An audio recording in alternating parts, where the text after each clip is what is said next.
کہ میرے ابو جو ہے نا اس وقت بہت غصے میں ہیں، انہوں نے جو بھی بات کی ہے وہ ان کو نہیں کرنی چاہیے تھی، لیکن وہ بھی آفینڈ ہو گئے تھے جب ان کو سچائی کا پتہ چلا۔ ان کو یہ سب تو پتہ تھا کہ آپ لوگ مڈل کلاس فیملی سے ہیں، ان کو اس چیز سے تو کوئی مسئلہ نہیں تھا، لیکن جب ان کو پتہ چلا کہ آپ لوگوں نے ہم سے جھوٹ بولا ہے تو پھر ان کو بہت زیادہ آفینڈ ہو گیا اور ان کو بہت زیادہ غصہ ہے۔ اس پر زیبا کہتی ہے کہ بالکل جو ہے جویریہ کے ابو نے جھوٹ بولا کیونکہ وہ تم لوگوں کے سامنے خود کو کمپنسیٹ کرنا چاہ رہے تھے۔ ظاہر سی بات ہے تم لوگوں میں احساس کمتری ہوتی ہے کہ وہ خود کو تم لوگوں سے نیچے تو نہیں دکھا سکتے تھے، وہ تمہیں یہ تو نہیں کہہ سکتے تھے کہ وہ کچھ بھی کام نہیں کرتے یا اس طرح، تو اس وجہ سے انہوں نے تم سے جھوٹ بولا اور میں اس کی معافی بھی چاہتی ہوں اور مجھے اس بات پہ بہت زیادہ افسوس بھی ہے۔ لیکن وہ کہتی ہے وہ تم کو یقین دلانے کی کوشش کر رہا ہوتا ہے کہ دیکھیں ابھی بات ہے ابو اس وقت بہت زیادہ غصے میں ہیں، لیکن تھوڑا سا ٹائم لگے گا تو بالکل صحیح ہو جائیں گے۔ میں بس یہ اسی لیے آیا ہوں ادھر کہ میں جویریہ کو سمجھا سکوں کہ بس وہ تھوڑا سا ویٹ کر لے، اس کا رویہ بالکل چینج ہو گیا ہے میرے ساتھ، اور وہ تھوڑا سا ویٹ کر لے تو سب کچھ صحیح ہو جائے گا، میرے ابو مان بھی جائیں گے۔ اس پر وہ زیبا سے جواب دیتی ہے کہ دیکھو میں نہیں چاہتی کہ ساری زندگی جویریہ کو تانے ملتے رہیں، جو زندگی میں نے گزاری ہے ویسی جویریہ کو بھی گزارے۔ اس پر فوراً سے کیا اٹھتا ہے، نہیں انٹی ایسی کوئی بات نہیں ہے، اس کو کوئی تانے نہیں ملیں گے۔ اس پر وہ زیبا کہتی ہے کہ دیکھو بیٹا شادی کے بعد معاملات الگ ہو جاتے ہیں، شادی کے بعد تمہاری جویریہ جب تمہاری بیوی بن جائے گی تو اس کی ایکسپیکٹیشنز تمہاری ایکسپیکٹیشنز بھی الگ ہو جائیں گی، ہماری فیملیز بھی کے بیچ میں بھی کچھ باتیں ہو جاتی ہیں، تو میں نہیں چاہتی کہ جیسے میں نے زندگی گزاری ہے ویسی وہ گزارے، اور میں نے بہت مشکلوں سے اپنی اولاد کو پڑھایا ہے اور ساری زندگی محنت کر کے میں نے ان کو نتیجے پہ پہنچایا ہے، تو میں نہیں چاہتی کہ کوئی ان کو ان کے پاس سے جج کرے۔ میں چاہتی ہوں کہ سب ان کی مثالیں دیں، ان کی کامیابیوں کی، ان کی محنت کی، اور جو ہے نا جویریہ اتنے دنوں سے بھی اتنی زیادہ پریشان ہے گریجویشن پہ، جو میں نے اتنی محنت کی ہے مجھے ایسا لگتا ہے کہ میں نے ساری محنت اپنی ضائع کر دی ہے، وہ اس طریقے سے بہیو کرتی ہے، اور اس کے بعد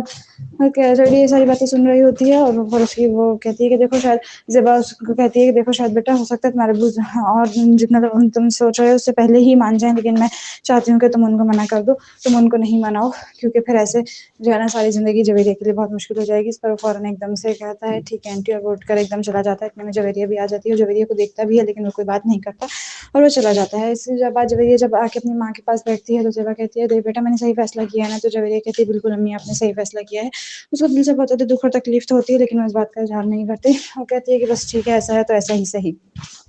اس کے بعد آپ دیکھیں گے کہ زیبا اپنی ماں کی طرف جاتی ہے، اس کی ماں اس کو کہتی ہے کہ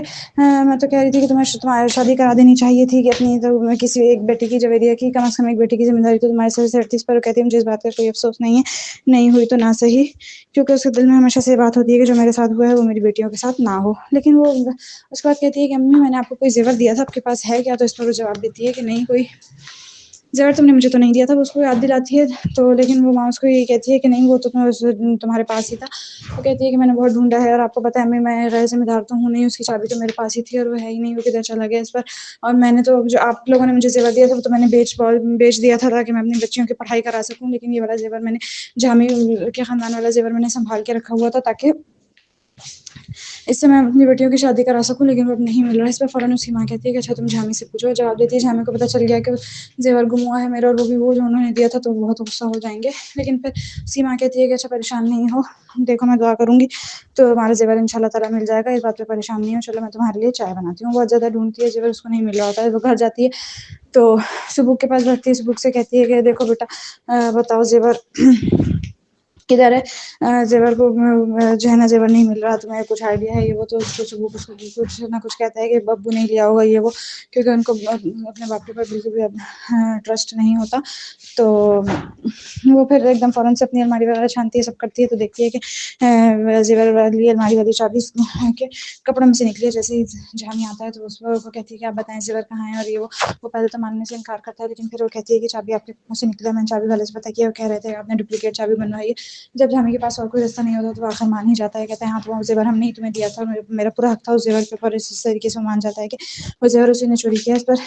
زیور سے کتنی غلط بات ہے، آپ نے جو ہے نا زیور بھی چوری کر لیا اور اپنی بچیوں کے آپ سیلری کے پیسے چوری کر لیتے ہیں، ان کو سر پہ ہاتھ رکھنے کے لیے انہیں کی چیزیں آپ چوری کرتے ہیں، اپنے سبوک کے بھی پیسے چوری کیے، اپنے جویریہ کے بھی پیسے چوری کیے، اور آپ نے زیور بھی چوری کر لیا، آپ کے ساتھ تک گریں گے میری نظروں میں۔ اور اس طریقے سے وہ کہتی ہے اس کو ایک دم اس کو گلا پکڑ لیتا ہے، اس کو دیوار کے ساتھ لگاتا ہے اور کہتا ہے اب تم نے مزید کچھ بات کی تو میں تمہیں یہیں پہ تمہاری زبان نکال لوں گا، اور یہ دھمکی نہیں ہے بالکل، میں تمہیں یہیں گاڑ دوں گا زمین کے اندر۔ اور اس کو بہت دکھ ہوتا ہے، اندر جاتی ہے بہت زیادہ روتی ہے، اور فوراً اس ٹائم میں سبوک بیٹھا ہوتا ہے اس کے پاس، اس کو کہتی ہے کہ